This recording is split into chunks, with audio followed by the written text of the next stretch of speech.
थे। उनकी बड़ी पत्नी सुशील संस्कारी।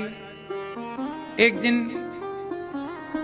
राजा ने कहा चलो प्रयागराज चलते हैं। तो प्रयागराज राजा आए, अपनी पत्नी पालकी पर बैठ के आई, सारी सेना सिक्योरिटी सब प्रयागराज आए। तो प्रयागराज में संतों का सत्संग चल रहा था, ऐसी कहीं कथा हो रही थी। तो रानी के कान में हल्की हल्की कथा की ध्वनि आ रही थी। जहां वो अपने कक्ष में रुकी, शिविर लगा, तो उनके कमरे के पास कथा की कीर्तन की आवाज हल्की हल्की गई। तो उसे बहुत अच्छा लगा।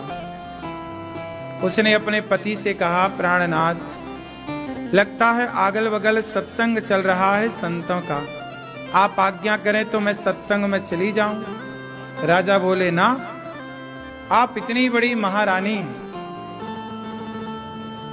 और इतनी बड़ी महारानी होके आप ऐसे बैठेंगी, शोभा ना देगा, आपके लिए अच्छा नहीं। पति ने मना कर दिया, बोले आप रानी हैं, आपको सब जगह नहीं जाना चाहिए, आपके हिसाब का नहीं, सत्संग चल रहा कोई बात नहीं। पर रानी को बहुत बुरा लगा, पर अब करे तो करे क्या, जाए तो जाए। और संगम, प्रयागराज संगम, गंगा यमुना सरस्वती का जहां मिलन है, संगम में गई रानी और गंगा जी से कहा, हे गंगा मैया, अगले जन्म में मुझे दासी बना देना, अगले जन्म में मुझे गरीब बनाना, पर रानी मत बना, गरीब बनाना पर रानी ना बनाना। और अगले जन्म में गंगा मैया ऐसी कृपा करना कि मुझे सत्संग मिले, संतों का संग मिले, ऐसी कृपा करना, मेरा मन धन दौलत में ना लगे, कथाओं में, संतों के दर्शन में मन लगे, सेवा में मन लगे। ये कहकर अपने सिर पर कपड़ा बांध करके और रानी संगम में डूब गई। उन्होंने जल समाधि ले ली, मतलब उन्होंने अपने आप को खत्म कर लिया कि ऐसी रानी बनकर के क्या फायदा। सवेरा हुआ, रानी का पता नहीं। राजा ने कहा, रानी कहां चली गई? चारों तरफ खोज हुई तो उनकी बॉडी, उनका शरीर, वो तो मर चुकी थी, ऊपर किनारे पड़ा हुआ था उनका शरीर। हल्ला फैल गया कि देखो रानी की किसी ने हत्या कर दी। अब बाकी लोग क्या जाने। वही रानी अगले जन्म में माता शबरी बनी। वही रानी अगले जन्म में क्या बनी? माता शबरी। शबरी की माँ एक दिन चोटी कर रही थी, शबरी की छोटी गुड़िया शबरी, उस समय छोटी, बचपन काल। एक दिन माँ चोटी कर रही शबरी की, बाल सुलझा रही। तभी शबरी के पिता ने बहुत सारे जंगल के जानवरों को इकट्ठा किया। शबरी बोली, माँ, आज पिताजी इतने सारे जानवरों को क्यों इकट्ठा कर रहे हैं? माँ ने कहा, बेटा, तेरा विवाह होने वाला है, तेरे विवाह में बाराती आएंगे, उन बारातियों को, इन सारे पशुओं को मार करके उनका मांस परोसा जाएगा। तेरे विवाह की तैयारी चल रही है। माता शबरी ने कहा, माँ, क्या मेरे विवाह में इतने सारे पशुओं की बलि चढ़ाई जाएगी? क्या करें बेटा, चढ़ानी ही है। बारातियों ने डिमांड भेजी है कि हमें हिरणतंग, मतंग ऋषि के आश्रम में वह बेटी की तरह रह करके और संतों के यहाँ झाड़ू पोंछा करती और संतों का प्रसाद पाती, सत्संग करती, और ऐसी जवानी, ऐसे ही उसका बुढ़ापा बीता। और सत्संग और सेवा, सत्संग और सेवा, सत्संग और सेवा, केवल 2 काम किया माता शबरी ने। इन 2 कामों का इतना बल बढ़ा कि राम स्वयं शबरी का घर के पता पूछते पूछते आ गए कि क्या मेरी शबरी माता यहीं रहती है? ये है भजन का प्रभाव, ये है सेवा का प्रभाव, यह है सत्संग का प्रभाव। कहते हैं कि किया गया पुण्य खाली नहीं जाता। भगवान हमारी भक्ति आज से नहीं देख रहे हैं, पिछले जन्म में भी आप लोगों का कोई संस्कार रहा होगा भक्ति का, तब इस जन्म में मन भगवान में कुछ लगा, नहीं तो इस जन्म में मन लग जाए हम इस योग्य कहाँ हैं। तो ये पिछले जन्म का संस्कार है। इसलिए कहता हूं सत्संग और सेवा, ये दो चीज जब मिल जाएं तो समझ लो कि भगवान की कृपा हो गई। कृपा का अर्थ हमने एक दिन समझाया था, यही है कृपा। भगवान में मन लग जाना, शरीर से अच्छे काम हो रहे हैं, यही कृपा है। प्रिय भक्तों, इस कथा की गंगा में हमारी मैया श्रीमती नूतन शर्मा जी, स्वर्गीय कृष्ण विनोद शर्मा जी की स्मृति में हमारी मैया नूतन शर्मा जी ये कथा करा रही हैं और प्रेम से कथा मैया सुन रही हैं और मैया के द्वारा आप सब लोग कथा की गंगा में डुबकी लगा रहे हैं। तो भगवान की कृपा मैया पर बनी रहे, मैया सुखी रहें। दरभंगा से, मिथिलांचल से मैया आई हैं और मैया के साथ आप सभी कथा सुन रहे हैं। भगवान की कृपा जब होती है तो सत्संग बार बार मिलता है। कल हम लोगों ने कथा में सुना कि भगवान अपनी माता कपिल देव जी को उपदेश करते हैं और माता सिद्धा नाम की नदी बन करके बह जाती है। मनु जी महाराज की दूसरी बेटी है, तीसरी बेटी है आकुति देवहूति प्रसूति में। प्रसूति नाम की कन्या का विवाह, माता का विवाह दक्ष से हुआ। दक्ष की छोटी बेटी का नाम सती और भगवान शंकर से इनका बढ़िया विवाह संपन्न हुआ। भगवान शंकर कौन है? भगवान शंकर भगवान के बहुत बड़े भक्त हैं। जिस वसंतम हृदयारविंदे भवम भवानी सहितम नमामि। शंकर जी के हृदय में बैठते हैं राम। शंकर जी पुजारी किसके हैं? राम के। शंकर जी देखो संहार करते हैं, तो संहार किस लिए क्यों करते हैं, किस बल से करते हैं? शंकर जी सदा भगवान का नाम जपते हैं, सदा भगवान का ध्यान करते हैं। शंकर जी भी भगवान का ध्यान और नाम जपते हैं, इसलिए उनके अंदर संहार करने की शक्ति है। यदि वो नाम जपना छोड़ दें तो शंकर जी भी संहार ना कर पाए। नाम जपते हैं ना शंकर जी। शंकर जी कौन है? हनुमान जी। और हनुमान जी कहाँ रहते हैं? राम जी के द्वार। राम द्वारे तुम रखवारे। सदा राम राम श्री राम जय जय राम का जाप, ये नाम की बड़ी ताकत है। वो पाप मुझे लगेगा। ये बात शास्त्रों में लिखित है, देखो ना। जब भगवान नारायण के दो द्वारपाल थे, जय और विजय, जब जय विजय द्वार पर खड़े थे और वहां सनकादि आए, सनकादि सनक सनंदन सनातन सनत कुमार आए, तो जब सनकादि आए तो द्वारपालों ने रोक दिया, हमारे भगवान आराम कर रहे हैं, रुको। सनकादियों ने कहा कि भगवान ने तो कह रखा है कि हम कभी भी आ सकते हैं, हमारे लिए तो भगवान के दरवाजे खुले हैं, तो आप आने दो। द्वारपालों ने कहा नहीं, हम द्वारपाल हैं, चुप खड़े रहो यार। जब जय विजय ने रोका संतों को, ये 4 बार जाऊंगा और अपने पाप का प्रायश्चित करूंगा, तब 3 बार वो अवतार लेके आए। 1 बार वो बने हिरण्याक्ष हिरण्यकश्यपु, 1 बार वो बने रावण कुंभकर्ण, और 1 बार बने शिशुपाल और दंतवक्र। और इन तीनों के लिए भगवान को 4 बार अवतार लेना पड़ा। 1 बार भगवान ने हिरण्याक्ष को मारने के लिए वाराह अवतार लिया, हिरण्यकश्यपु को मारने के लिए नरसिंह अवतार लिया, रावण कुंभकर्ण को मारने के लिए राम का अवतार लिया और शिशुपाल दंतवक्र को मारने के लिए कृष्ण अवतार लिया। ये राम और कृष्ण और नरसिंह का जो अवतार है, ये अपने द्वारपालों के, अपने सेवकों के द्वारा किए गए अपराध का प्रायश्चित करने के लिए भगवान ने ये अवतार लिए हैं। ये प्रायश्चित करने के लिए था कि मेरे सेवकों ने गलती की है, संतों का अपमान किया है, तो संतों ने श्राप दिया है इन्हें कि तुम 3 बार राक्षस बनोगे।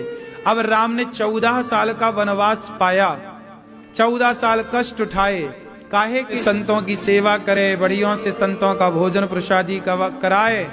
तो पत्नी के द्वारा किया गया पुण्य, वह पुण्य तो पति को भी मिलेगा, पत्नी को भी मिलेगा। पुण्य तो पत्नी का पत्नी के पास रहेगा, पर पत्नी का किया गया पाप पति में ट्रांसफर हो जाएगा।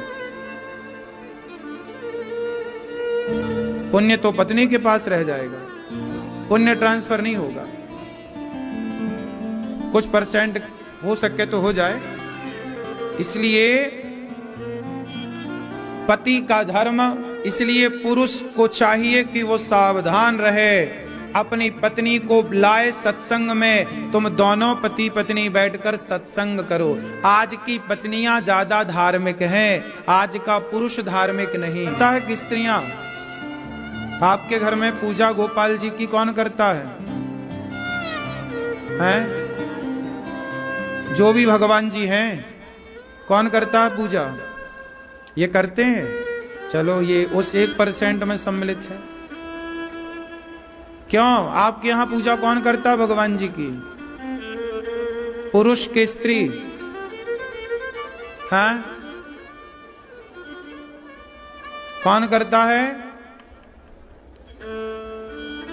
अधिकांश स्त्रियां ही पूजा करती हैं। भगवान को नहलाना, भगवान को कपड़े पहनाना, भगवान की सेवा स्त्रियां ही करती हैं। पुरुष कभी कभी कर दे तो कर दे, वरना कंटिन्यू तो स्त्रियां ही करती हैं। तो स्त्रियां बड़ी धार्मिक हैं आज भी। तो स्त्रियों के बल के कारण, स्त्रियों के तप के कारण आज पुरुष सुरक्षित है, सुखी है। इसलिए पुरुष को चाहिए कि वो सावधानी से चित्त को भगवान में लगाए और अपने गृहस्थ में रहकर, अपनी पत्नी में मन लगाकर, अपने मन को सब जगह से हटाकर और केवल एक परमात्मा से जोड़ दे। इसी से उसका उद्धार होगा। आज हमारा को भेज दो वृद्धाश्रम, और पत्नी के कहने से यदि पति ने मां को वृद्धाश्रम भेज दिया, तो बताओ वो पाप जो मां को वृद्धाश्रम भेजने का पाप है, वो बेटे को लगेगा कि बहू को लगेगा? बोलो, किसको लगेगा? हाँ, भले तुम्हारी पत्नी धक्के मार के तुम्हारी मां को निकाले, भले तुम एक शब्द ना बोलो, पर उस पाप के भागीदार तुम ही हो, तुम्हारी पत्नी नहीं है। पत्नी को ऐसा करना नहीं चाहिए। पाप तो उसे भी लगेगा ही, थोड़ा बहुत बचेगी तो वो भी नहीं, लेकिन जो अधिक पाप है वह पुरुष के खाते पर जाएगा। कि तुम्हारी मां के साथ तुम्हारी पत्नी जब अत्याचार करती रही तो तुम कहां थी? तुमने क्यों नहीं मां का हाल सुना और मां का पक्ष लिया? तो ये सवाल तो आपसे पूछा जाएगा, क्योंकि बहुत सारे लड़के हैं ना, अब बहुत सारे लोग हम पत्नी के बिना नहीं रहते, पर मां को छोड़ देते हैं वृद्धाश्रम। तो ऐसी संतान जो अपनी पत्नी के कहने से अपने मां को वृद्धाश्रम, या पत्नी के कहने से अपने पिता को अपमानित करना, ये सबसे पुरुष पापी हो जाता है। और कुछ पाप ऐसे हो जाते हैं आप लोगों से, कहते हैं ना, कपड़े में कुछ दाग ऐसे लग जाते हैं जो छूट जाते हैं, पर कुछ दाग ऐसे लगते हैं मां जो छूटते नहीं है। दाग भी तो कई प्रकार के होते हैं, नहीं होते? कुछ दाग हैं छूट जाएं, ऐसे ही पाप होते हैं। कुछ पाप होते हैं जो समाप्त हो जाते हैं। थोड़े पुण्य करो, खत्म। लेकिन कुछ पाप ऐसे होते हैं जो पाप वज्र बन जाते हैं, मिटते नहीं, रहते हैं। उनमें से एक पाप ये है माता पिता का अपमान करना, उनमें से एक पाप ये है गुरु का अपमान करना। ये पाप कभी ना धुलेंगे साहब। अपने गुरु का अपमान, गुरु का तिरस्कार कभी नहीं करना चाहिए। अपनी माँ का, अपने पिता का अपमान, माँ का पिता का तिरस्कार कभी नहीं करना चाहिए। कभी किसी का बेवजह दिल नहीं दुखाना चाहिए। कई लोग कुत्ता सोता रहता है और पीछे से आएंगे कुत्ते को पत्थर से मार दी को, लंगड़ा है लंगड़े, ये भी वाणी का पाप है। तो ये वाणी का वाचा पाप है ये। इसलिए कहते हैं कि सब कुछ ना बोला करो, बोलने के पहले अपने शब्दों को तराजू में रख के विवेक की तराजू में तौलो कि ठीक है वो शब्द बोलने योग्य है या नहीं है। तो मनसा वाचा वाणी का पाप है ये। कर्मणा, कर्म से, जैसे कुत्ते को आपने पत्थर मारा, गाय को डंडा, ये कर्म से पाप, ये पाप है। अब मनसा पाप क्या है? मनसा पाप क्या है? जैसे आपने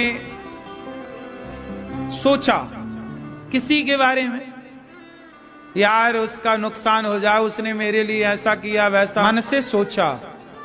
क्यों सोच रहे हो? किसी के बारे में अच्छा सोचो ना। सबको, हमारे यहां सोच क्या है? सर्वे भवन्तु सुखिनः, हे प्रभु सब सुखी रहे, सब निरोगी रहे। हम सबका भला सोचें, क्यों बुरा सोचें? हमारा दुश्मन का भी बुरा भगवान ना करें। हमारे गांव में तो कहावत कहते हैं ना कि दुश्मन की बेटी का भी भगवान सिंदूर ना उजाड़ें। दुश्मन की बेटी का भी भगवान सिंदूर ना उजाड़े। मतलब क्या हुआ कि हमारे दुश्मन की बेटी भी कभी विधवा, मतलब देखो दुश्मन की बेटी भी विधवा ना हो, मतलब हम लोग दुश्मन का भी बुरा नहीं सोचते। तो मनसा वाणी वाचा कर्मणा, इन 3 प्रकार के पापों से सबको बचना चाहिए। जो इन पापों से बच गया उसका हृदय भावों से भर जाएगा, और जिसका हृदय भाव से भर जाएगा, प्रेम से भर जाएगा, उसी के मन में मंदिर तैयार होगा राम का, भगवान कृष्ण का। प्रभु उसी के मन मंदिर में आकर बैठेंगे। जब भीतर कोई गंदगी होगी ही नहीं विचारों की, तो फिर भगवान तो वहीं होंगे ना जहां स्वच्छता है, निर्मलता है। निर्मल मन जन सो मोहि पावा, मोहि कपट छल छिद्र न भावा। जहां मैया विचारों की गंदगी होगी वहां क्या करेंगे भगवान? भगवान का काम ही नहीं है। कुत्ता भी बैठता है तो पूंछ से साफ करके बैठता है। साफ सफाई कुत्ते को भी पसंद है। तो जहां जिस दिल में भगवान को बिठाओगे वो दिल कितना पवित्र होना चाहिए। मीराबाई का दिल कितना पवित्र था। मीराबाई के ससुर ने कहा कि ये चरणामृत पी लो, जबकि उसे पता चल गया मीराबाई को कि ये जहर है। जहर था, लेकिन क्या कहा ससुर ने, राणा ने, ये अमृत है, चरणामृत है, पियो। चरणा भगवान शालिग्राम जी का चरणोदक है, भगवान का प्रसाद है, ये मानकर मीरा ने पी लिया। लोगों ने बताया कि मत पी मीरा, वो जहर है। कोई बात नहीं, भले वो जहर है, पर कहा तो गया कि वो प्रसाद है, तो मैं प्रसाद है ये मानकर पीती हूं। आगे प्रभु जाने और उनका काम जाने। वो जहर बनाए तो जहर बने, और वो अमृत बनाए तो जहर को भगवान अमृत बना दें, और अमृत को भगवान जहर बना दें। भगवान क्या नहीं कर सकते। पी लिया मीरा ने, लेकिन वो जहर भी मार ना पाया। यही है भाव। यदि आपके भीतर प्रेम है, आपके भीतर भगवान के प्रति श्रद्धा है, तो कोई भी व्यक्ति आपके बारे में क्या सोचता है सोचने दीजिए। आप क्या सोच रहे हैं आप अपने को देखिए।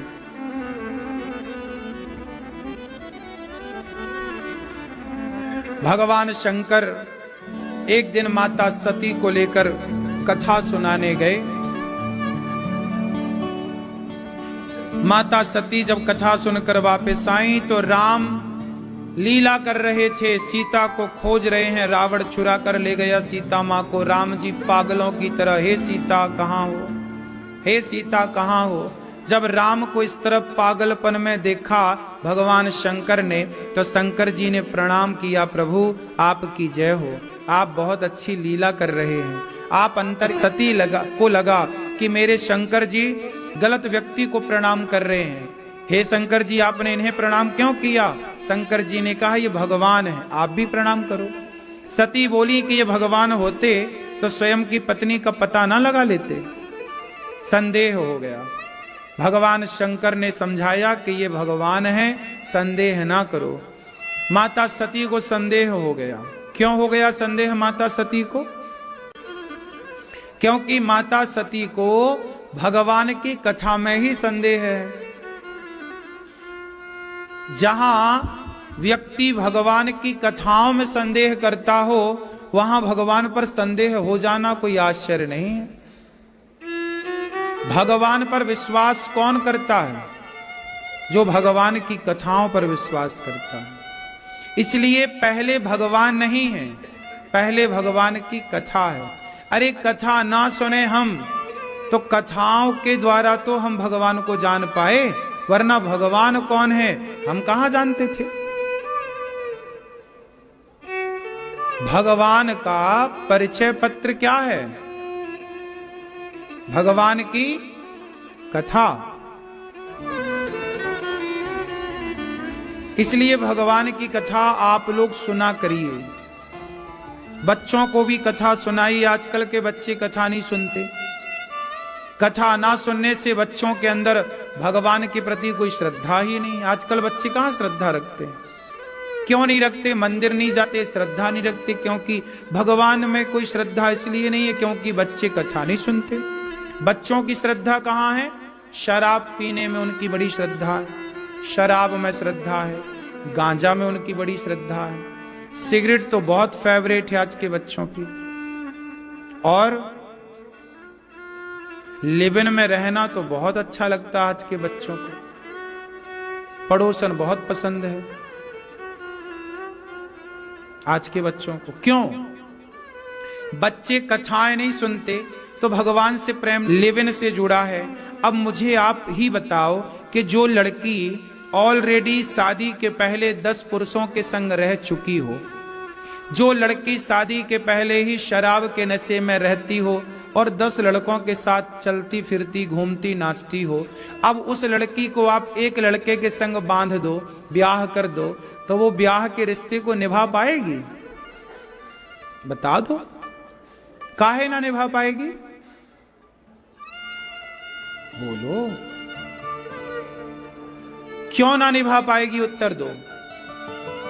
क्योंकि उसकी आदत 17 लोगों के साथ रहने की हो गई है।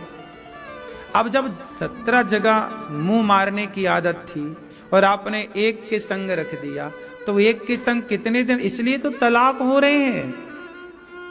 आदमी आजकल लोग एक के साथ रहना कहां पसंद कर रहे हैं? शादी के पहले 10 के संग रह चुके हैं, 10 को आई लव यू कह चुके हैं, तो अब वो एक के साथ कैसे रहें? एक के साथ तो वही रहेगा जो सत्संगी है और संस्कारी है, जिसे चरित्र की फिक्र है, जिसे आने वाली पीढ़ी की फिक्र है कि भाई हम यदि सही होंगे तो आने वाली हमारी जाना चाहते हैं। क्लबों के रास्ते पर, शराब के रास्ते पर, सिगरेट के रास्ते पर, लिविन के रास्ते पर, या आध्यात्म धर्म और संस्कारों के रास्ते पर, वो आपको डिसाइड करना पड़ेगा। क्योंकि हम जैसे होते हैं वैसी ही उम्मीद हम अपनी संतान से करते हैं। आप से ही आपकी आने वाली पीढ़ी है, उसका विकास और उसका विनाश।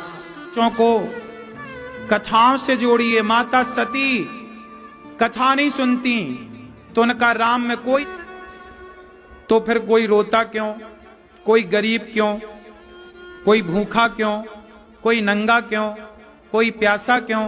भाई भगवान होते तो कोई भूखा प्यासा क्यों रहता, कोई रोता काहे? आप बताओ इस प्रश्न का उत्तर। यदि भगवान है तो कोई भूखा और रोता परेशान क्यों है? आप बताओ दादाजी, बोलो। नहीं बोलोगे? मैया, पीली मैया, दादाजी आपको देख रहे हैं टुकुर टुकुर, आप बताओ। कह रहे हैं हम नहीं बोल पाएंगे, तुम बोलो, हमारी अर्धांगिनी। मैया, भगवान है तो संसार में दुख काहे है? हैं? इतना लोग दुखी क्यों हैं? भगवान है तो दुख काहे होना चाहिए? भगवान है तो सब सुखी रहें। क्यों क्यों भैया, टोपी वाले भैया, भगवान है तो लोग दुखी क्यों? दुख क्यों है संसार में? लोग रो काहे रहे हैं, भूखे काहे हैं? भगवान है कि नहीं है? जोर से। तो काहे लोग रो रहे हैं, दुखी हैं? हैं? किसका दोष है? पैसा वाली मैया, ओ मैया, 20 का नोट लिए मैया क्या कर रही हो? बैठो, प्यास लगी है तो पैसा खाओगी? अच्छा, अब जैसे एक आदमी, अब देखो इस प्रश्न का उत्तर क्या है, इस प्रश्न का उत्तर क्या है? जरा तर्क से प्रश्न उठा था तो तर्क से ही उत्तर उठेगा। अब सुनो तर्क। एक आदमी नाई की दुकान गया, उसकी दाढ़ी बड़ी बड़ी थी। उसने दुकान में जाकर बोला, भैया नाई तो होता ही नहीं है, नाई होता तो मेरी दाढ़ी इतनी बड़ी काहे होती? नाई बोला, भाई मैं तो हूं, तू मेरे पास आएगा तब ना मैं तेरी दाढ़ी वाड़ी बनाऊंगा और सेविंग करूंगा, ठीक करूंगा। तू आएगा ही नहीं तो मेरी क्या गलती? उसी तरह नाई तो होता है पर वहां जाना पड़ेगा ना आपको, तब ना वो बाल सेट करेगा। उसी तरह भगवान तो होते हैं पर भगवान के द्वार पर जाना पड़ेगा। सुदामा को जाना पड़ा। जब जाओगे तब भगवान तुम्हारी सुनेंगे। तुम जाओगे ही नहीं और कहो जी भगवान तो है ही नहीं, भगवान होते तो कोई दुखी काहे होता? इन दुखियाओं से कहो कि तुम भगवान के पास गए क्या? द्रौपदी की तरह पुकारा क्या? सुदामा की तरह आचरण किया क्या? यदि सुदामा और द्रौपदी की तरह पुकार होती तो जैसे भगवान द्रौपदी का दुख दूर करने आए, सुदामा की गरीबी मिटाने भगवान आए, ऐसे तुम्हारा भी दुख दूर करने भगवान आएंगे। तुम भगवान के उस योग्य बनो तो। क्यों मेरी मां? अब भगवान का दोष तो नहीं है। आजकल लोग भगवान को भी दोषी बना देते हैं कि भगवान का दोष, भगवान है तो गरीबी काहे है? अरे गरीबी तुम्हारे अकर्मण्यता से है। तुम मेहनत तो करते नहीं हो, काम धाम कुछ करते नहीं हो, तो गरीबी तो रहेगी। काम करो तो गरीबी जाएगी। अब तुम बैठे बैठे खा रहे हो, काम कुछ कर नहीं रहे हो। आजकल का आदमी काम कहां कर रहा है?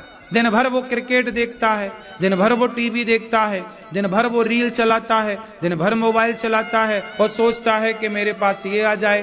भाई साहब मेहनत तो करनी पड़ती, पैसा कमाने के लिए मेहनत करनी पड़ती है। क्यों मेरी मां? काम नहीं करो तो घर बैठे तुम्हारा बाप भी कब तक देगा? बाप भी मना कर दे, चल बैठा बैठा खाता है, कब तक खवाएगा? बाप भी नहीं खवा सकता बैठे बैठे। इसलिए आपको काम करना पड़ता है, कर्म करना पड़ता है। काम भी तरीके का दिमाग लगा के काम करो। आजकल के छोरा छोरी दिमाग लगाते नहीं हैं, शारीरिक मेहनत करते हैं, मानसिक मेहनत करते नहीं। आजकल के लोगों को क्या चाहिए? केवल नौकरी चाहिए। भैया हमें नौकरी वाले सदा नौकर होते हैं और दिमाग से काम करने वाले सदा मालिक होते हैं। शरीर से काम करने वाला कौन होता है? नौकर। और दिमाग से काम करने वाला मालिक। इसलिए दिमाग से काम करो, दिमाग को चलाओ। शरीर तो ठीक है चले, नौकरी नहीं लगने से, नौकरी नहीं मिली तो आत्महत्या कर लिया, नंबर अच्छे नहीं आए आत्महत्या कर लिया। नहीं, 10वीं क्लास के 12वीं क्लास के कितने विद्यार्थी साल में आपको खबर मिलती है जब ओ पंचायती मैया सुन लो मेरी मां। तो भगवान, अब देखो बच्चे नौकरी नहीं लग पाई तो मर जोर लगाया, बेटा अच्छे नंबर लाना है, नौकरी करना है, नौकरी करना है, नौकरी करना है। यही तुमने रट्टू तोते की तरह बच्चों को घुसाया है दिमाग में, नौकरी करना है। काश आपने बच्चों को ये दिमाग में भरा होता कि बेटा तुम्हें नौकरी नहीं करना, तुम इतना पढ़ जाओ, इतना योग्य बन जाओ कि तुम नौकरी लेने वाले नहीं, तुम नौकरियां देने वाले बनो। खूब नौकरियां दो, खूब मेहनत करो, ताकि तुम नौकरियां देने वालों की भीड़ में, भैया आओ हम आपको नौकरी देंगे। नौकरियां देने वाले कब बनोगे?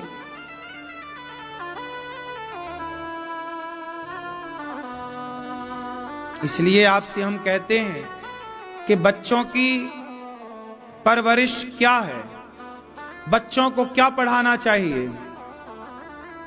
बोलो, बच्चों को क्या पढ़ाना चाहिए? बच्चों को पढ़ाना चाहिए धर्म, बच्चों को पढ़ाना चाहिए सत्य। ए बेटा, सत्य के राह पर चलना है, धर्म के राह पर चलना है। आज से झूठ भी बोल रहे हैं, लिबन में भी रह रहे हैं, और ना जाने क्या क्या वो माँ बाप से छल कपट भी कर रहे हैं। कारण जानते हो क्या है? बच्चों को आपने जो पढ़ाया है उसमें कहीं भी धर्म का पाठ था ही नहीं। बच्चों को आप ये पढ़ा ना पाए कि धर्म किसे कहते हैं। इसलिए आज जितने पढ़े लिखे लोग हैं वो सारे पढ़े लिखे लोग अधर्म कर रहे हैं। जैसा कि आज ही हमने बताया, कुछ दिन पहले हमारे पास एक बहन आई, उन्होंने रोते हुए कहा कि महाराज जी, हम आंगनवाड़ी केंद्र की महिला हैं, आंगनवाड़ी कार्यकर्ता हैं, बच्चों को दलिया आता है आंगनवाड़ी में सरकार के द्वारा, तो उसमें से कुछ दलिया 10 किलो या और अधिक, ऊपर का जो अधिकारी है वो कहता है कि आपको हमें 10 किलो दलिया लाके देना पड़ेगा। उस अधिकारी के अंडर में 50 आंगनवाड़ी केंद्र हैं, तो 50 महिलाओं से 10-10 किलो दलिया वो कलेक्ट कर लेता है और वो ले जाके बेच देता है।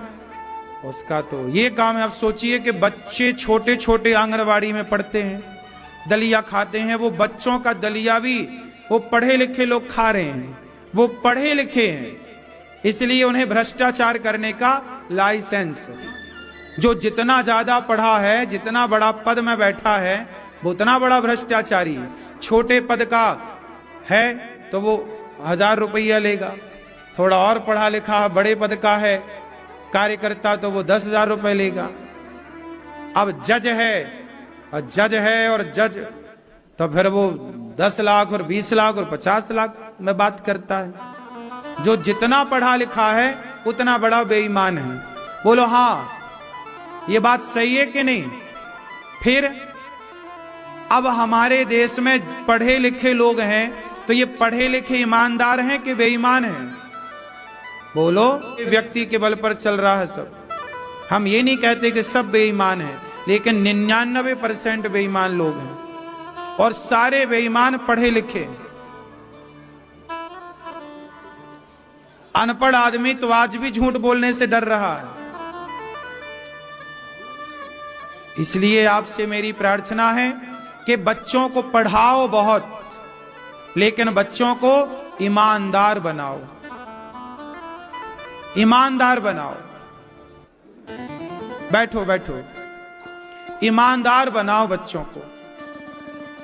ऐसा बनाओ कि आपका बच्चा बड़े पद पर जाए, बड़ी नौकरी भले करे, पर 1 रुपए का उसके जीवन में, चरित्र में दाग ना लगे। भैया हम ईमानदार बन रहे। तो आजकल सरकार पढ़ा रही है कि बेईमान तैयार कर रही है। सरकार जितने भी बड़े बड़े पद निकाल रही है, वहां पर पढ़ करके बच्चे बेईमानी तो कर रहे हैं, बड़े बड़े पद पे जाकर के। एक छोटा सा पुलिस वाली नौकरी देख लो आप, पुलिस वाली नौकरी आप देख लो।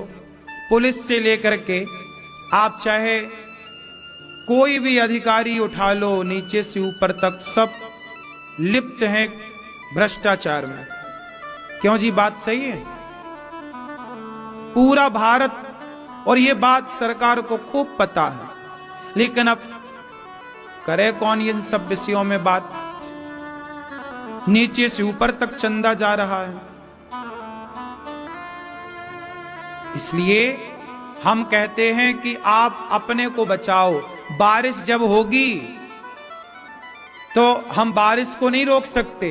इस देश के भ्रष्टाचार को रोकने के लिए अन्ना हजारे ने आंदोलन किया था। ना तो अन्ना हजारे दिख रहे हैं, ना तो उनका आंदोलन दिख रहा।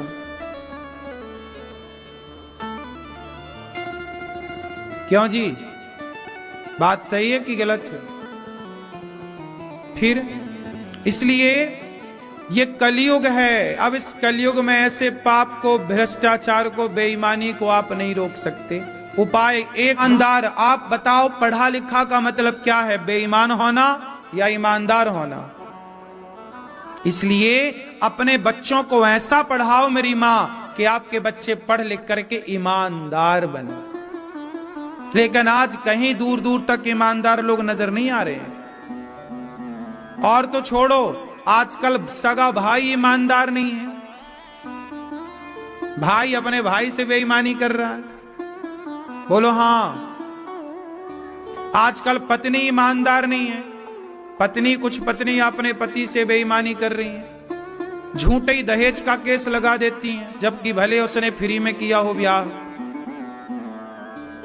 पर सरकार तो सुनेगी, उनकी स्त्रियों की सुनती है, भले वो गलत है। चूंकि कानून अंधा है। आजादी के 70 साल हो गए, लेकिन आज तक अंधे कानून की पट्टी कोई ना हटा सका। द्वापर में अंधा धृतराष्ट्र था, कलयुग में अंधा कानून है। ना द्वापर में द्रौपदी को न्याय मिला, ना कलयुग में न्याय मिल रहा है। तब धृतराष्ट्र अंधा था और आज कानून अंधा है। अब मुझे ये बताओ भैया, ये अंधे कानून को किसने बोला कि अंधा कानून होना चाहिए? आपको आंख वाला कानून चाहिए कि अंधा चाहिए? अंधा कानून जब तक रहेगा, अंधा धृतराष्ट्र जब तक रहेगा, तब तक द्रौपदी की साड़ी उतरती रहेगी।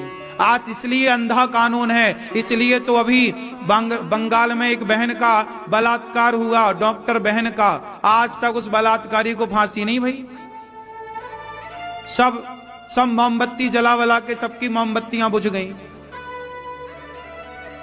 क्यों? यहां बलात्कार करने वाले को कोई फांसी नहीं है। यहां आतंकवादियों को बढ़िया रबड़ी खवाई जाती है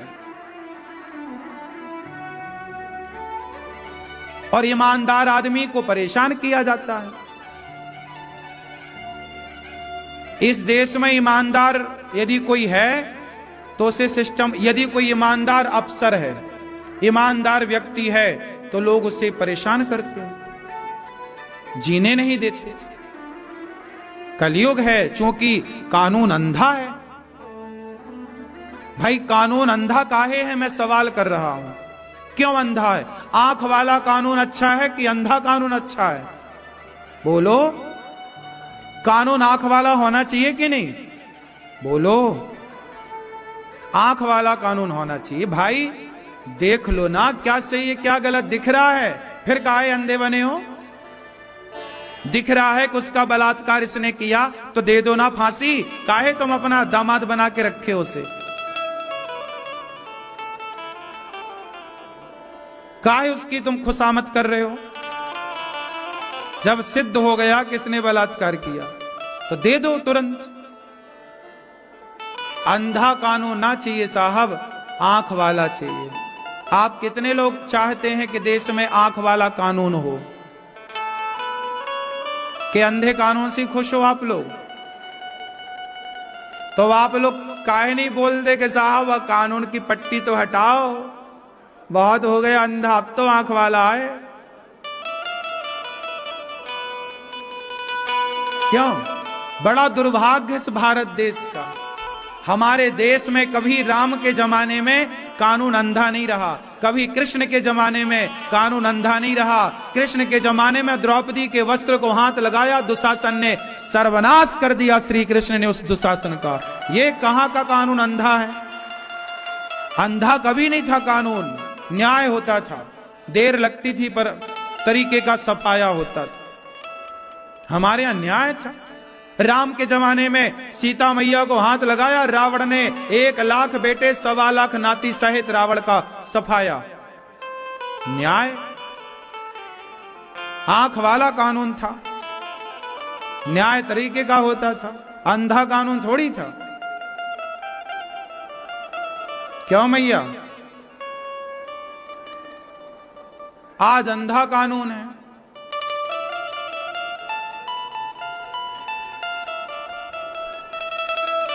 परेशान हो रहा है एक सामान्य व्यक्ति, कानून बड़ा अंधा है।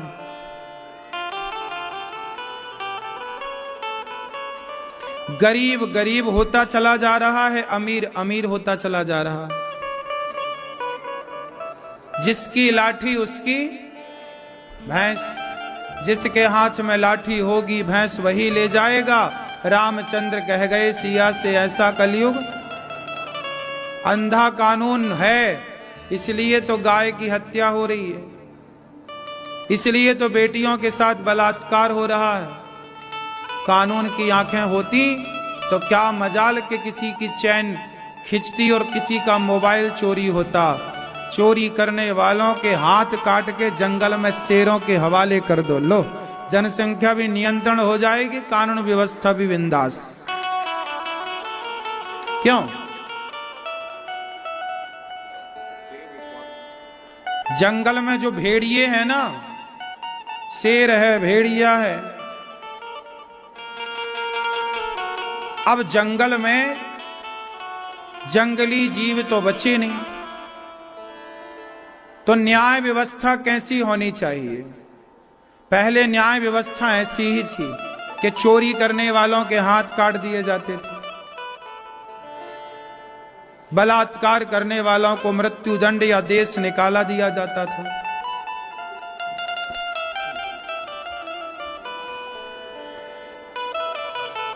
माता सती भगवान की परीक्षा लेने में फेल हो गईं। शिव जी ने माता सती का त्याग किया, पार्वती बनी, और माता पार्वती दक्ष के यज्ञ में माता सती जलकर भस्म हुई। माता पार्वती का विवाह भगवान शंकर से संपन्न हुआ। मनु जी के दूसरे पुत्र हुए प्रियव्रत और उत्तानपाद, 2 पुत्रों की कथा। उत्तानपाद की 2 पत्नियां हैं, सुनीति और सुरुचि। सुनीति के पुत्र हुए हैं ध्रुव, और ध्रुव बड़े प्रेम से भगवान के बहुत बड़े भक्त हुए। ध्रुव जी अपने पिता की गोद में बैठने गए तो ध्रुव जी को उनके माता ने, सौतेली मां ने हाथ पकड़कर नीचे गिरा दिया, तुम इस गोद में बैठने के अधिकारी नहीं हो। ध्रुव जी महाराज बेचारे रोते आए। मां ने कहा जाओ तप करो। तप किया तो भगवान प्रकट भये। भगवान ने उन्हें वरदान दिया कि जाओ तुम 36,000 वर्षों का राज्य आनंद से भोगोगे। ध्रुव जी को जब पिता ने अपमानित किया, मां ने अपमानित किया, तो ध्रुव जी ने तपस्या की और अपनी सिंहासन खुद तैयार की। ये समाज को सीख है कि जब आपको कुछ चाहिए है, मैं आपको एक छोटी सी बात कहूं, कोई भी सपने देखो या तो आप लोग सपने मत देखो। क्यों जी? आप लोग सपने देखते हैं कि नहीं? सपने, ख्वाब, हमारे पास ये होता, वो सपने देखने चाहिए, लेकिन उतने ही सपने देखो जो आप अपनी मेहनत के बल पर पूरा कर सको। आपको किसी के आश्रित होने की जरूरत, किसी के भरोसे सपने ना देखो कि हम उसके बल पर अपने सपने पूरे करेंगे। अपने सपने खुद पूरे करो, किसी के भरोसे रहने की आपको जरूरत नहीं है। आपको सपने पूरे करने हैं तो अपने बल पर। ध्रुव जी ने अपने सपने अपने बल पर मंत्र का जाप किया। भगवान नारद जी ने मंत्र दिया, 6 माह तक 5 माह तक तप किया। 6ठे महीने भगवान प्रकट भये और ध्रुव जी ने भगवान का दर्शन किया। राजा बने ध्रुव जी। बहुत समय तक राज्य का सुख भोग कर ध्रुव जी अपने भाइयों के यक्षों को मार दिया। भाइयों ने यक्षों को मारा, ध्रुव जी ने भी यक्षों को मारकर बदला लिया। मनु जी ने समझाया, कुबेर जी ने भक्ति का वरदान दिया। मृत्यु के सर पर पांव रख के ध्रुव जी भगवत धाम चले गए। ध्रुव जी ने बचपन में ही भगवान को पा लिया, छोटी सी उम्र में ईश्वर को पाया। बड़ी उम्र की आवश्यकता नहीं है, अच्छे काम बचपन में ही कर लो, समझ जब आ जाए तब कर लो। उम्र बड़ी हो इससे क्या फायदा। ज्यादा उम्र वाला व्यक्ति दी है, आपके काम करने के तौर तरीके मायने रखते हैं। स्वामी विवेकानंद जी कम आयु में चले भी गए काम करके, ऐसा काम करके गए कि देखो सदियों बाद उनका नाम आज समाज में सुव्यवस्थित है।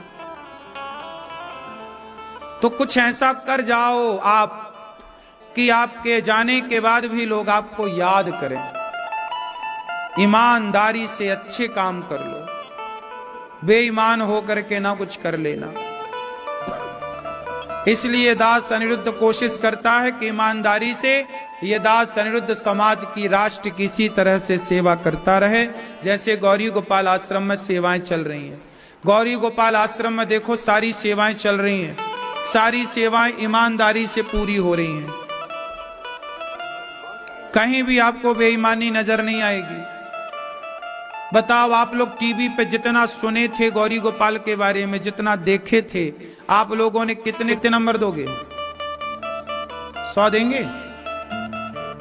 यहां पर देखो आप सब कह रहे हैं आप जनमानस हैं, जनता जनार्दन है, और जो जनता का मत होता है वही जनार्दन का मत होता है, वही ईश्वर का मत होता है।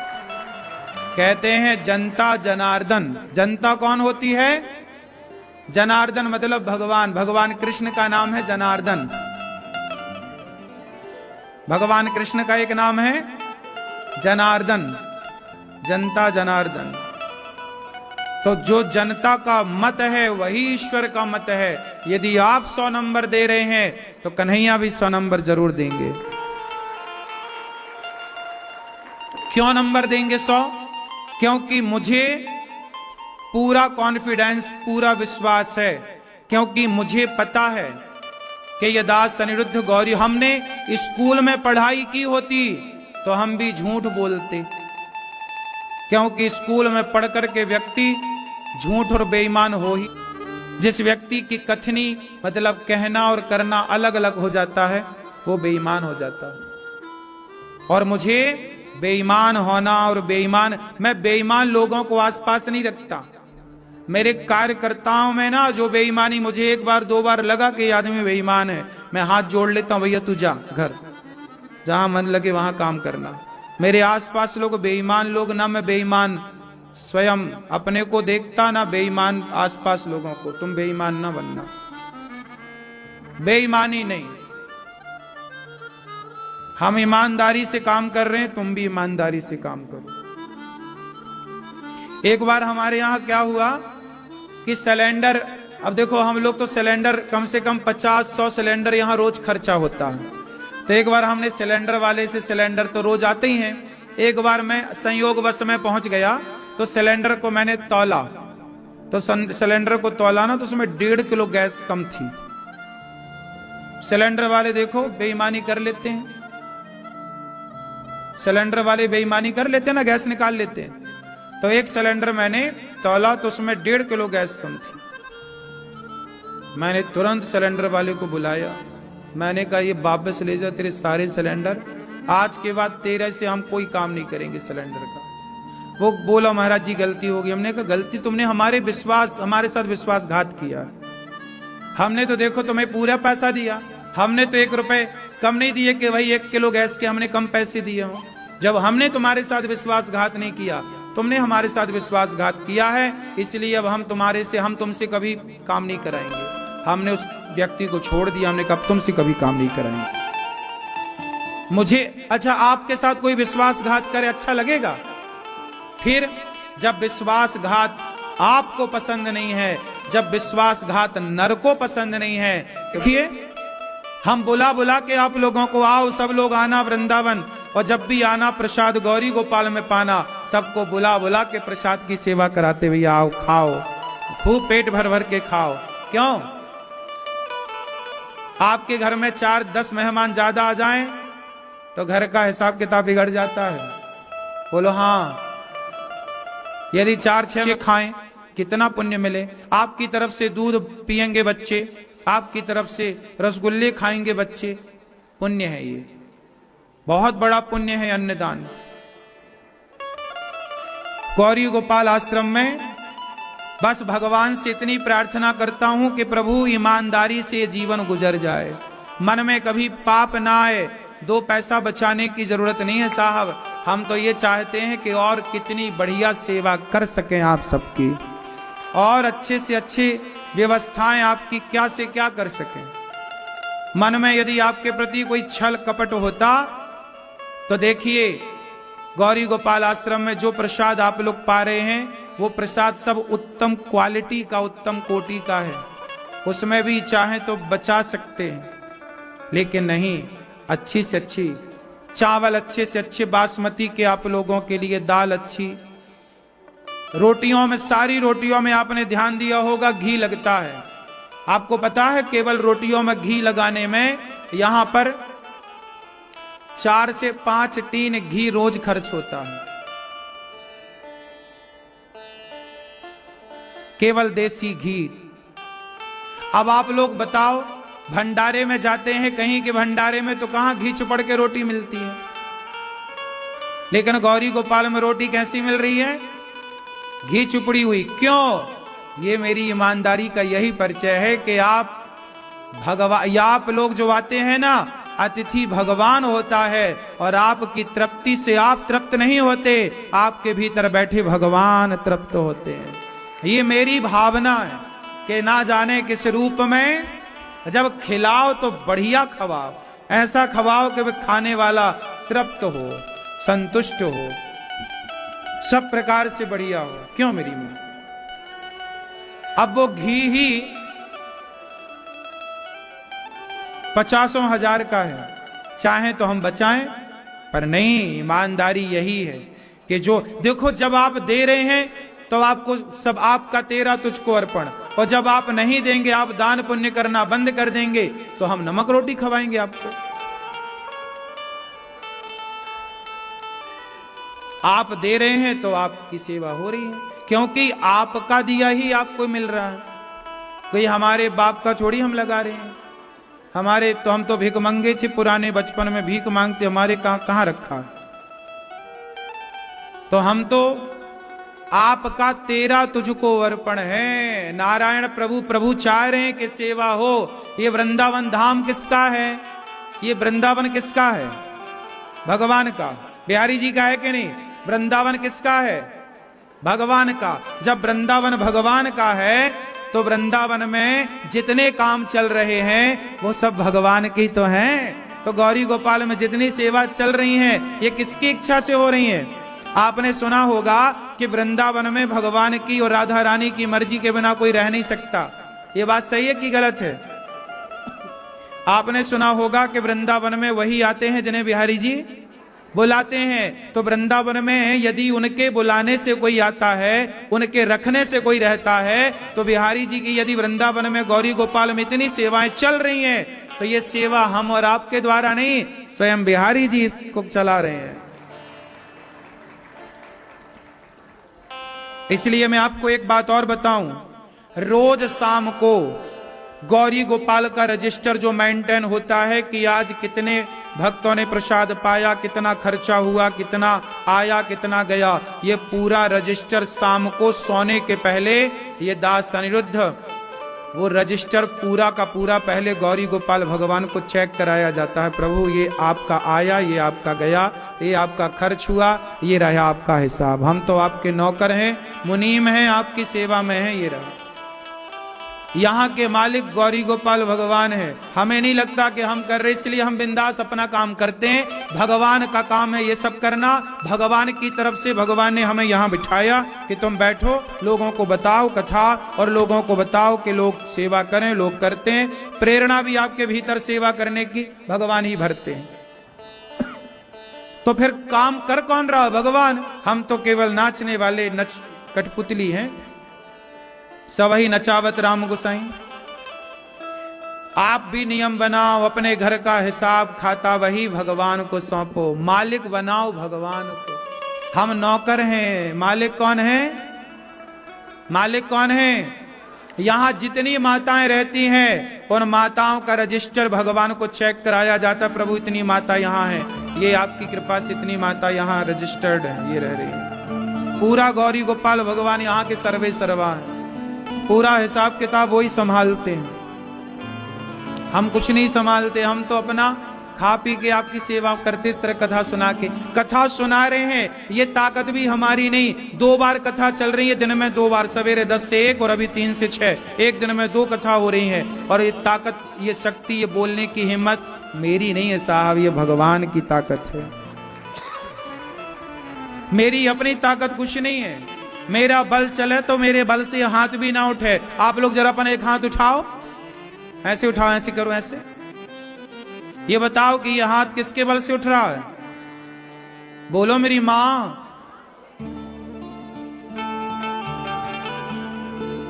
किसके बल से उठ रहा है?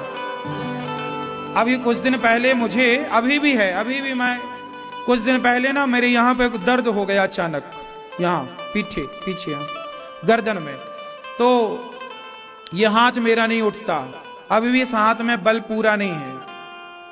अभी ये हाथ केवल मेरा, ये समझ लो कि 40% काम कर रहा है, 60% अभी इसमें ताकत नहीं है। अभी वर्तमान में इसमें राइट हैंड में। जानते हो क्या हुआ? ये भगवान समय समय पर ये सब दिखाते हैं कि देख, हाथ तुम्हारा है, उठा रहे हो, तुम्हें लग रहा हाथ तो अपना है, लेकिन सच्ची बताएं, यदि ये हाथ उठ रहा है ना तो हमारा। हम तो चाह रहे हैं कि उठे, काम करे, लेकिन ये हाथ नहीं काम कर रहा है। 40% काम कर रहा है, 60% इसमें जोर नहीं लगता, बल नहीं लगता। अभी डॉक्टर ने बोला ठीक हो जाएगा धीरे धीरे। तो ये चलता रहता, शरीर का सिस्टम है। तो कुल मिला के ये सब मैसेज भगवान देते रहते हैं कि भाई ये मत सोच लेना कि तुम कर रहे हो। ये उंगली जो है ना, ये हमारे बल से नहीं हिल रही है। अब मान लो आप, तो मान लो, लेकिन मानो तो ये है कि इस उंगली को हिलाने वाली जो ताकत है ना, वो हमारी ताकत नहीं, भगवान की ताकत है। वो चाह रहे हैं तो सब हो रहा है, वरना क्या, किसके चाहने से क्या होता? क्यों जी, बात सही है मेरी माँ? तो आप देख रही हो ना, तो ये मत सोचना कि आप देख रही हो, भगवान चाह रहे हैं इसलिए आप देख रहे हो। आप सुन रहे हो ना, तो ये मत सोचना कि आप सुनो, भगवान चाह रहे हैं कि आप सुनो, इसलिए आप वृंदावन आके सुन रहे हैं। भगवान चाह रहे हैं कि आप वृंदावन गौरी गोपाल जाओ, इसलिए पांव में ताकत दे के भेज दी। वरना बहुत लोग चाह रहे हैं कि हम वृंदावन जाएं, गौरी गोपाल जाएं, पर कुछ लोगों के पांव में इतनी ताकत ही नहीं है कि वो वृंदावन आ सके। बहुत लोग, हमारी माएं टीवी पे अभी देख के रो रही होंगी कि हमारे पांव अच्छे होते तो हम भी चली जाती, लेकिन वैसाखी पर हैं आप रोती थी 2 साल से। अब देखो बिहारी जी ने अब बुलाया। फिर इसलिए हमें ये नहीं सोचना चाहिए कि पांव हमारे हैं। तुम चल जरूर रहे हो पर ईश्वर चला रहे हैं। तुम देख जरूर रहे हो, ईश्वर दिखा रहे हैं। सुन जरूर रहे हो, ईश्वर सुनवा रहे हैं। वरना लोग घमंड में कुछ भी कह दें, अभिमान में आदमी कुछ भी कहे, कहता रहे। क्यों जी, बात सही है? कितने लोग मेरी इस बात से सहमत हैं कि हमारी एक उंगली हिलाने की भी औकात नहीं है। सब कुछ जो है किसकी मर्जी से, आदमी पड़ा पड़ा मर जाता है। मेरी माँ, कोई बीमारी नहीं, डॉक्टर ने बोला सब बढ़िया था, खाया पिया, बात किया, पत्नी के संग हंसा खेला, बच्चों के संग, और पता चला सवेरे आदमी क्या हो गया रात भर में? कोई बीमारी तो नहीं थी। तो भगवान जितना चाहेंगे उतना ही रहोगे। बाकी अटैक आ जाना, साइलेंट अटैक पड़ जाना, ये सब बहाने हैं। ये तो ईश्वर की श्वासें हैं। जितनी लेकर हम आए हैं उतनी हम लेंगे। इसलिए जो श्वासें हैं, आओ प्रत्येक श्वास में अपने भगवान को याद करें। प्रभु आपकी जय हो। आपने हमें अवसर दिया कि हम किसी के काम आ सकें। ये तो आपका सौभाग्य है कि आप किसी के काम आ जाएं, है ना? आप किसी माँ के पांव दबा रहे हैं, मतलब ये ईश्वर चाह रहे हैं कि आपके द्वारा किसी का दर्द कम हो, किसी की पीड़ा कम हो। ये तो सौभाग्य है हमारे इन हाथों का। भगवान की कृपा से कितनी ताकत दी कि आप किसी के पांव दबा के उनका दर्द कम कर सकें। वरना साहब हाथ तो होंगे, हाथों में शक्ति ना होगी। मेरे से बेहतर इन सब चीजों को आप तो जानते ही होंगे, लेकिन मैं भी इन चीजों को बेहतर पहले ही से जान रहा हूं, क्योंकि ये सब चीजों को मैंने बहुत करीब से देखा। ईश्वर की कृपा को हमने बहुत करीब से देखा है। आप पता नहीं अभी जान पाए ना जान पाए, कितना जाने कितना ना जाने, लेकिन बस आप भी भगवान की कृपा से सब जाने। और मैं नहीं कुछ हूं, भगवान सब कुछ है। हम जीरो हैं, हमारा कोई अस्तित्व नहीं है, हमारी कोई हैसियत नहीं इस जगत में। क्या फिर एक दिन अपना भी समय आएगा, अपन भी शमशान में चलेंगे, लेट करके 4 लोग उठाएंगे, राम नाम सत्य है, ले जाएंगे। वहां अपन जल रहे होंगे, चमड़ी पानी की तरफ पिघल रही होगी। हमें तो सब दिख रहा है, आपको नहीं दिख रहा है। गई बहुत, थोड़ी बची, इसलिए थोड़े में भगवान का चिंतन कर लो। इसलिए कहता हूं, हाँ भजन करो मस्त जवानी में, बुढ़ापा किसने देखा है। भजन को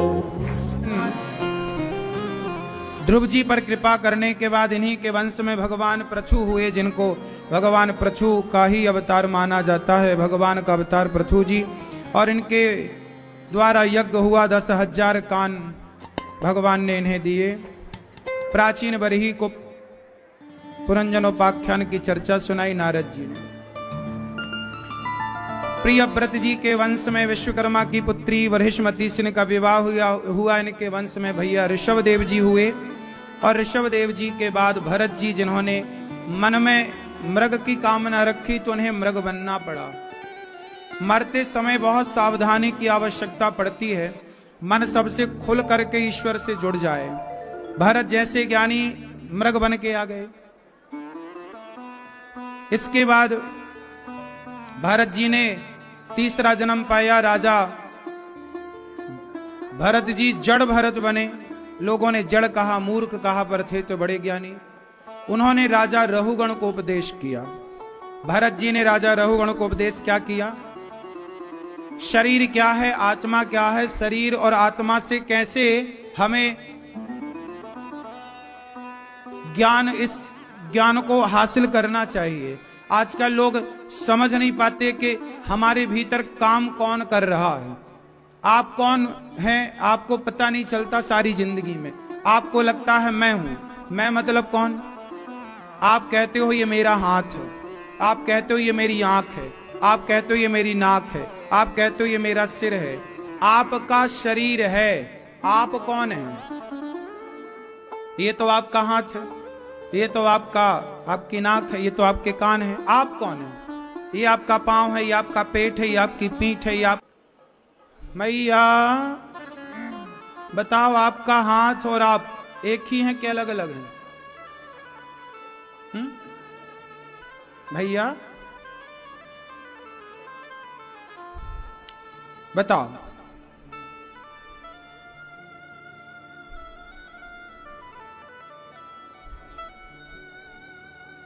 ये हमारे अस्फात ही है। आंख का नाम आंख ही है, कान का नाम कान ही है। तो फिर कौन है? आप कौन हैं? आप बताएंगे कौन है आप? नहीं ना? कौन हो मैया आप?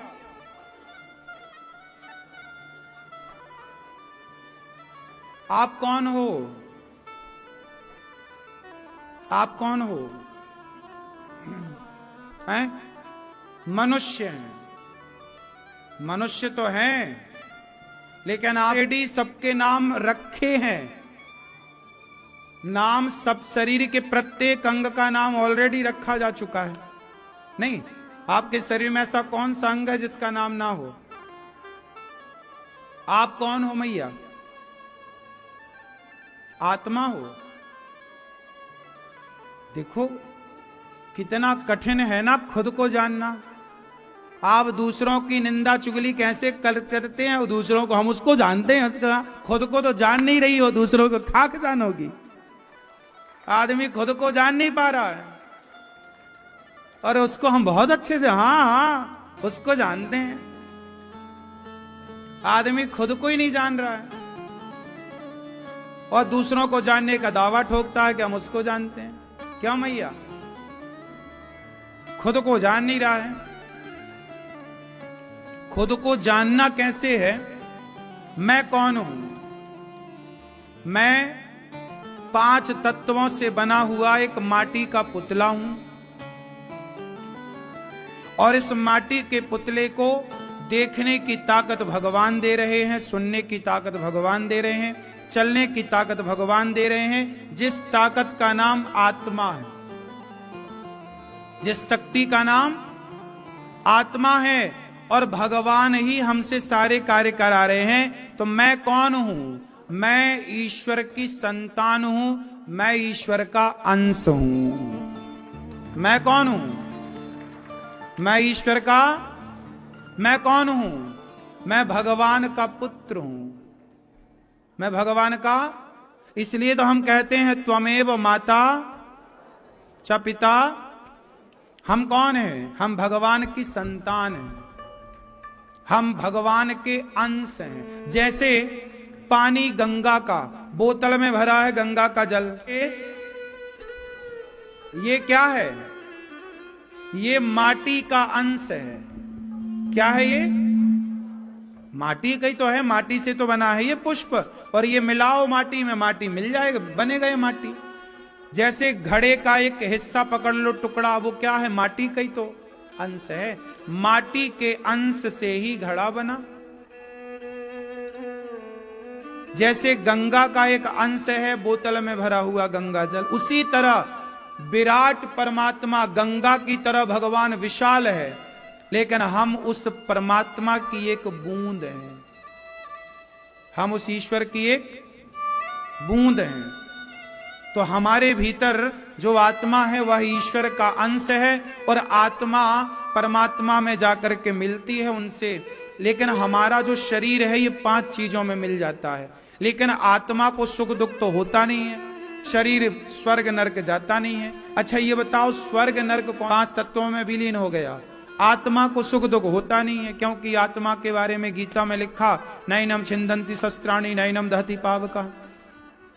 तो आत्मा को सुख दुख होता नहीं है, शरीर भोगता नहीं। अब बताओ जो तुमने पाप किया वो कौन भोगेगा भैया? कौन भोगता है? सूक्ष्म शरीर होता है हमारे भीतर। कौन सा शरीर भैया? स्वप्न देखने वाले शरीर का नाम ही सूक्ष्म शरीर है, और यही शरीर सत्य है। ये शरीर तो चिता का अधिकारी है, चिता पे जलेगा, लेकिन वो सूक्ष्म शरीर वही है स्वर्ग नरक। जे मर जाता है, यमदूत किसे पकड़ते हैं? उसी सूक्ष्म शरीर को पकड़कर यमदूत ले जाते हैं। उसी सूक्ष्म शरीर को स्वर्ग में और नरक में हिसाब किताब होता है कि तुमने कितने पाप किए, कितना पुण्य किया, सब लाओ, तो पूरा डेटा वहां है यमराज जी के पास के देखो जो तुमने पाप किया है वो ये परिणाम, पाप किया है तो ये भोगोगे, पुण्य किया है ये भोगोगे। आपने पाप किया उसके लिए नरक भेज दिया जाएगा, पुण्य किया स्वर्ग भेज दिया जाएगा, 84 के चक्कर में डाल दिया जाएगा। तो आपका सूक्ष्म शरीर ही सुख दुख का भोगता है, जिस शरीर से आप सपना देखते हो। समझ में आई बात? तो जो सूक्ष्म शरीर है वो कभी नष्ट नहीं होता। वो सूक्ष्म शरीर की जब कामना, जैसे आप कोई ना कोई जब आदमी मरता है ना तो मन में कोई ना कोई कामनाएं तो होती हैं, इच्छाएं, तो जो कामना हुई उस कामना के लिए फिर आना पड़ता है। इसलिए मोक्ष उनका होता है जिनकी कामनाएं समाप्त हो जाती। निष्काम होगा तो आएगा क्यों? आएगा तभी ना जब कोई कामना होगी। इसलिए भक्त को निष्काम होना चाहिए। जो निष्काम होता है, कामनाएं शून्य हो गई, उसी का मोक्ष होता। फिर उसी सूक्ष्म शरीर को वैकुंठ की प्राप्ति, भगवान की प्राप्ति होती और वह भगवान के यहां सेवा करता है। जब उसका मन हुआ तो संसार में आए जाए अपने मन से, वही मोक्ष है।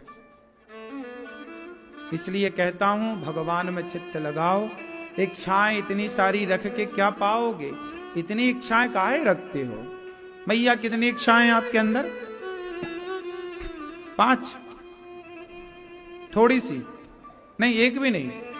अच्छा, फिर तो आप अच्छी हो। आपके अंदर कितनी इच्छाएं हैं? नहीं, पर आपके अंदर है कथा की इच्छा तो अच्छी है।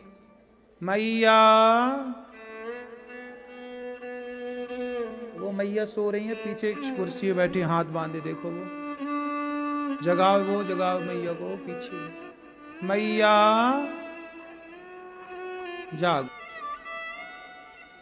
आपकी इच्छाएं हैं कुछ? नहीं? तो इच्छाओं का अंत होना चाहिए। भगवान भरत जी के उपदेश से राजा रहुगण का कल्याण हुआ, दोनों भगवत धाम गए और 28 प्रकार के नरकों का वर्णन भगवान सुखदेव जी करते हैं। इसके बाद अजामिल जैसा पापी मोक्ष को पा लिया नाम के बल पर। इसलिए नाम जपा करो, काम खूब करो, नाम श्रीमन नारायण श्रीमन नारायण श्रीमन नारायण, ये नाम जपना चाहिए। क्या करना चाहिए? बोलो, नाम जपना चाहिए। नाम जपने से सब अच्छा होता है। भगवान का नाम श्रीमन नारायण श्रीमन नारायण। एक बार इंद्र ने अपने गुरुजी का अपमान कर दिया, गुरुजी नाराज होकर चले गए। तब इंद्र ने विश्वरूप को गुरु बनाया और विश्वरूप से यज्ञ कराया। उन्होंने राक्षसों को आहुति दी और इंद्र के द्वारा गुरुजी की हत्या हुई। फिर वृत्तासुर के और इंद्र के युद्ध में इंद्र के द्वारा वृत्तासुर का उद्धार हुआ। पिछले जन्म के बड़े धर्मात्मा थे वृत्तासुर, पर भगवान की कृपा से इस बार उनका भगवान में मन लगा। एक बार भगवान प्रहलाद, यदा देवेषु वेदेषु गौसु विप्रेषु साधुषु धर्मे मयि च विद्वेष, इसी आयु में भगवान के उपासक बन गए। और हम लोग इतनी बड़ी आयु पाकर भी भगवान के उपासक ना बन पाए, सही राह पर। अच्छा, भगवान की उपासना करना मतलब, भगवान के भक्त बनने का मतलब क्या है? सही राह पर चलना। आप भगवान के भक्त हैं मतलब सही राह पर चल रहे हैं। भगवान के भक्त नहीं है मतलब आप सही राह पर नहीं चल रहे हैं। सिंपल परिभाषा। भगवान को क्यों मानना चाहिए? चलो, मोक्ष पाना, उद्धार होना, कोई बात नहीं। आप मोक्ष नहीं पाना चाहते, उद्धार नहीं चाहते, कोई बात नहीं। फिर भी ईश्वर के राह पर चलेंगे तो आप जीवन में सुखी रहेंगे। ईश्वर बुरे धार्मिक नहीं है। कहते गुरुजी हम मुर्गा खा लेते हैं, तो मुर्गा खा लेते हो मतलब तुम धार्मिक का केवल मुखौटा पहने हो, तुम धार्मिक हो नहीं। जो धार्मिक होगा वो मांस नहीं खाएगा। तुम किसी का दिल दुखाते हो, तुम किसी को बेवजह परेशान करते हो, मतलब तुम धार्मिक नहीं हो। धार्मिक जो होगा उसका हाथ है ना बढ़ेगा ही नहीं किसी को कष्ट पहुंचाने के लिए, वो बढ़ा ही नहीं सकता। ये धार्मिकता, धार्मिक एक प्रकार का नशा है। जैसे शराबी जब शराब पी लेता है ना तो उसका पूरा शरीर दिख जाता है कि ये शराबी है, नहीं, वो चलता है तो भांगड़ा करता हुआ, मतलब समझ लो कि इसके खुद पे कंट्रोल नहीं है, मतलब ये शराब पी रखी है, खुद पर नियंत्रण नहीं है। उसी तरह शराब का नशा खुद पर कंट्रोल नहीं है। उसी तरह जब भक्ति का, धर्म का, अध्यात्म का नशा चढ़ता है ना तो व्यक्ति का खुद पर कंट्रोल होता है। जिसका खुद पर कंट्रोल नहीं है वो शराबी है, और जिसका खुद पर कंट्रोल है वो धार्मिक है, आध्यात्मिक है। ये अंतर है। जो धर्म से नहीं जुड़ा उसका खुद पे कंट्रोल नहीं है। रावण का खुद पे कंट्रोल नहीं था, इसलिए रावण ज्ञानी था पर आध्यात्मिक नहीं था। बात एक ना मानता रावण। शंकर जी के हनुमान जी कौन थे? शंकर जी। हनुमान जी गए, रावण मान जा, सीता मैया को लौटा दे। कहां माना रावण हनुमान जी की बात? तो भक्ति का मतलब ये नहीं कि आप माने ही ना। प्रहलाद जी छोटे से हैं, बड़े अच्छे हैं। पिताजी कह रहे हैं कि तुझे ये भक्ति का ज्ञान कहां से हुआ? बोले जब मैं मां के पेट में था तब नारद जी ने भक्ति का ज्ञान मेरी मां को पेट में ही दे दिया। सुनो, प्रहलाद जी को पेट में ही आ गया सब भक्ति का ज्ञान, और तुम्हें पेट से बाहर आए कितने साल हो गए अभी तक नहीं आ रहा है।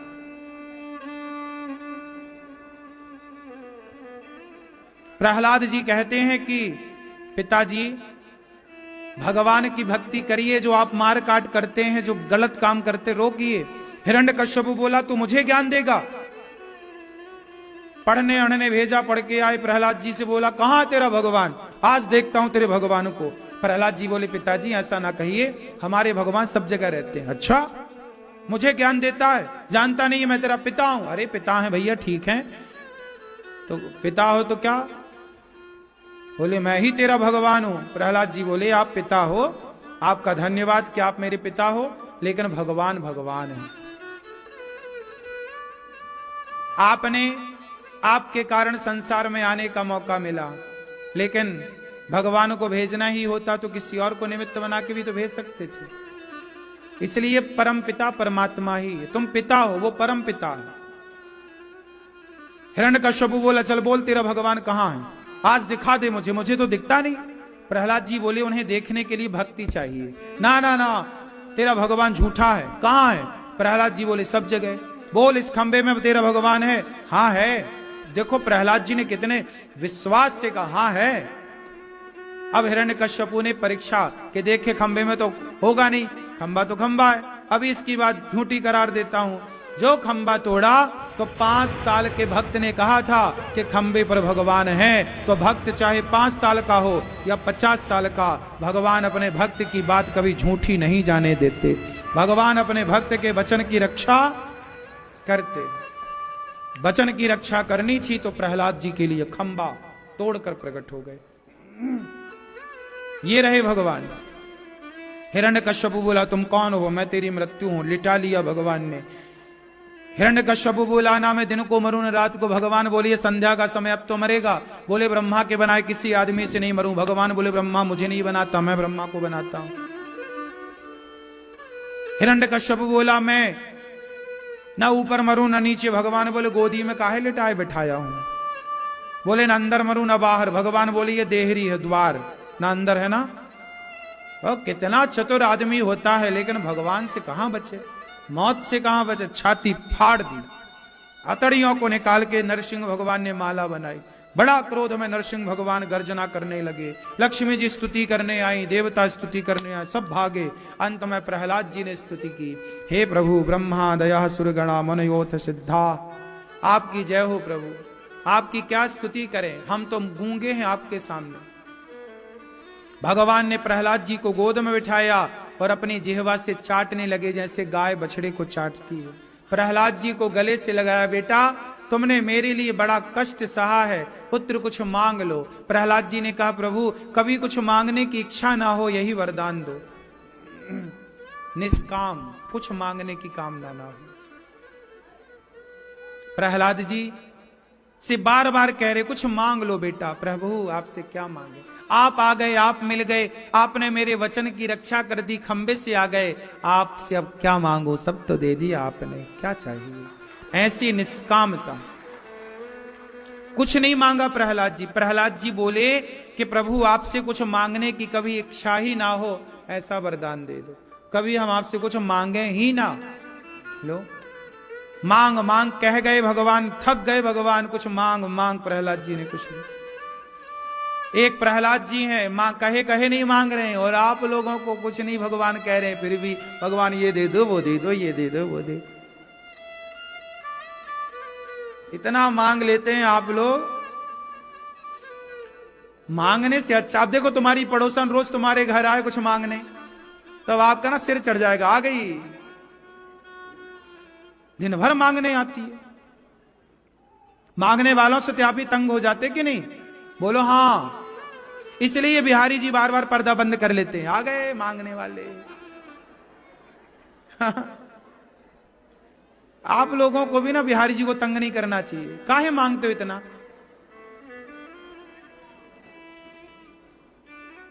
ना इतना ना मांगो, भगवान का दर्शन करने जाओ, मिलने जाओ, पर मांगना क्या, वो सब जानते हैं अंतर्यामी है, हमें क्या चाहिए। प्रेम करो भगवान से, मांगना नहीं पड़ेगा। प्रहलाद जी ने कुछ नहीं चाहा, भगवान ने उन्हें राजा बनाया, सब कुछ दिया, बिना मांगे, बिन मांगे मोती मिले। सुदामा ने मांगा होता तो क्या मिलता, नहीं मांगा तो सब कुछ दे दिया। ना मांगने वाले को ज्यादा मिलता है, मांगने वाले को उतना ही मिलता है जितना मांगता है। इसलिए मांगना नुकसान है, ना मांगना फायदा है। क्यों, सही है क्यों मैया। इसलिए मांगे से उतना ही मिलेगा, ना मांगो, काहे मांगना। भगवान बड़ी कृपा करते हैं, और बड़ी कृपा करके राजा प्रहलाद जी को राजा बनाते हैं। इसके बाद भगवान प्रहलाद जी पर कृपा करके एक हाथी का पांव पकड़ लिया, मगर ने हाथी का उद्धार किया। भगवान ने हाथी की रक्षा की, मगर का उद्धार किया। समुद्र मंथन हुआ, धनवंतरी, कश्यप, मोहिनी, 3 अवतार भगवान ने धारण किए और देवताओं को अमृत पिलाया। बामन भगवान आए राजा बलि के यहां मांगने, छोटे से बनकर आए। राजा बलि भिक्षाम देही, देखो भगवान मांग रहे हैं, भिक्षाम देही, भीख दे दो। राजा बलि बोले क्या चाहते हो, जो मांग लो, ज्यादा नहीं चाहिए, 3 पग चाहिए। ठीक है 100 पग ले लो, 1000 पग ले लो, नहीं नहीं केवल 3 पग। अच्छा ठीक है, बोले संकल्प करो। शुक्राचार्य जी बोले ये वामन ही 53 है, समझ जाओ। वामन भगवान बोले देखो राजन, गुरुजी मना कर रहे हैं दान करने का। दान करने के लिए जो मना करता ना भगवान, उसकी एक आंख खा। तो राजा बलि भगवान से बोले, राजा बलि से भगवान बोले कि राजन मैं तुझे छलने आया, तूने मुझे छल लिया। कुछ तुमने राजन मुझे ही छल लिया। भगवान के चरणों को स्पर्श करने के लिए तरसते हैं लोग, और भगवान का मस्तक राजा बलि, भगवान के चरण राजा बलि के मस्तक पर है। राजा बलि ने भूमि दान किया, इसलिए कहता हूं भूमि दान जरूर करना चाहिए, भागवत जरूर सुननी चाहिए। मरने के पहले कुछ काम कर लो, कथाएं चल रही हैं, निश्चित ये पुण्य उन भूमि दान करने वाले भक्तों को तो पुण्य मिलता होगा ना। आज भी ये पुण्य उन्हीं के खाते में कुछ अंश आता होगा कि तुम्हारी भूमि पर इतने भक्त बैठ के कथा सुन रहे हैं। इसलिए जीते जी कुछ भूमि दान करिए, जिस भूमि का जीवन भर सदुपयोग हो। इसलिए कहता हूं कि गौरी गोपाल संतों के लिए, गौरी गोपाल संत निवास बनने जा रहा है। संतों के लिए एक संत निवास बनाने की जरूरत है, पर उसके पहले भूमि, तो आप 1 गज भूमि 2 गज भूमि संत निवास के लिए सहयोग कर सकते हैं। यदि आपका मन है कि आपकी भूमि भी सेवा में लगे तो कर सकते हैं। 1 गज 2 पग 1 पग भूमि का सहयोग। गौरी गोपाल आश्रम में जो सेवाएं चलती हैं उन सेवाओं से अपने आप को जोड़िएगा। वामन भगवान राजा बलि पर कृपा करके, परम कृपा करके पाताल का राजा बनाते हैं और भगवान को लेकर माता लक्ष्मी जी चली जाती हैं। भगवान मत्स्य बनकर आए, इसके बाद भगवान सूर्य वंश में राम बन करके प्रकट भये। नभक के पुत्र नाभाग, फिर अम्बरीश ने एकादशी का व्रत किया इन्हीं के वंश में। खटवांग, दीर्घबाहु, रहु, दशरथ जी के 4 पुत्र राम, लक्ष्मण, भरत, शत्रुघ्न। राम लक्ष्मण का वनवास हुआ और वनवास में वहां उनकी पत्नी का हरण रावण ने किया, जिसकी रक्षा जटायु जी ने की। जटायु एक पक्षी है, लेकिन जब रावण सीता मां को लेकर गया तो जटायु ने पक्षी होकर सीता मां की रक्षा करने के लिए पंख बढ़ाए। एक नारी की रक्षा जटायु जी करते हैं। फिर जटायु जी रक्षा किए तो राम ने उन्हें दर्शन दिए। फिर सीता मां पे विपत्ति आई रावण के घर तो हनुमान जी गए। सीता मां की विपत्ति दूर किसने की? हनुमान जी ने। एक बेटा जब मां की सेवा करता है ना, तो सीता मां ने ही आशीर्वाद दिया हनुमान जी को, जाओ हनुमान तुम अमर हो जाओ। अजर अमर गुण निधि सुत हूं, करहूं बहुत रघुनायक छाहूं। सीता मां ने ही हनुमान जी को अमरता का वरदान दिया। आज हनुमान जी अमर हैं तो राम के कारण नहीं, माता सीता के कारण अमर हैं। जब मां की सेवा करते हैं ना आप, तो मां आपको अमरता का वरदान देती है। मतलब आप सब प्रकार की सिद्धियों के, सुख के धनी होंगे। सीता मां पर रावण को मारकर राम जी सीता मां को ले जाते हैं और राम जी राजा बनते हैं। लेकिन सीता मां, क्या हुआ सीता मां के संग जानते हो? सीता मां को समाज ने कह दिया कि ये कलंकित है, रावण के घर रहकर आई हैं। सीता मां के चरित्र पर जमाने ने उंगली उठाई कि नहीं? जब समाज ने सीता मां को स्वीकार नहीं किया, जब परिवार ने सीता मां को स्वीकार नहीं किया, उस समय त्रेता में सीता मां एक साधु के आश्रम में रह करके अपना कुछ समय गुजारती हैं। चाहे युग त्रेता हो, चाहे युग कलयुग हो, नारी को अपनों ने घर से जब जब निकाला तब समाज ने ठुकराया था। आज कलयुग में बेटा बेटियों ने ठुकराया, तब माओ को गौरी गोपाल आश्रम में शरण मिलती है, गौरी गोपाल भगवान की कृपा से। महर्षि वाल्मीकि जी के यहाँ माता सीता रहीं, ऐसे गौरी गोपाल में भी सीता रह रही हैं।